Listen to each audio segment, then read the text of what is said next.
અમને પહેલાં ટાઈમસર પેમેન્ટ આપ્યું, પછી અવારનવાર વાયદા આપતા કે તમને 5 દિવસમાં 10 દિવસમાં 2 દિવસમાં કરાવી આપીશું, અમારે ઉપરથી પેમેન્ટ નથી આવતું એ રીતે કરીને. અને લાસ્ટ ટાઈમ મંદીના સમયમાં અમારી પાસે ભરપૂર માલ બનાવ્યો અને તેમનું ગોડાઉન છે આપણે STC 2 માર્કેટની પાછળ શીરા માર્કેટમાં, ત્યાં માલ ભરપૂર માત્રામાં ભેગો કર્યો અને રાત્રોરાત 2 થી 3 દિવસમાં 300 પાર્સલ જેવો, એટલે કે કરોડોનો માલ મેરઠ મંડીમાં જ્યાં રોકડામાં વેચાણ કરી અને ભાઈ અમારે કોઈ એક્સપાયર થયું છે એવું બહાનું બતાવીને રાતોરાત દુકાનને તાળા મારીને સંપર્ક વિહોણા થઈ ગયા છે.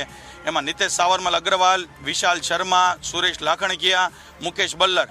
અમને અમારા પ્રશાસન તરફથી એટલી આશા છે કે જલ્દીથી જલ્દી અમને ન્યાય અપાવો. અને અમે જયજીન ફેબ નિતેશ સાવરમલ અગ્રવાલની પેઢીમાં છેલ્લે સતત 1 વર્ષથી કામ કરી રહ્યા હતા. સ્ટાર્ટિંગમાં અમને સારી એવી કન્ડિશનમાં પેમેન્ટ આપીને અમારું જોબ વર્ક લેતા હતા અને અમે ત્યાં સતત જોબ વર્કના કામ સાથે સંકળાયેલા હતા.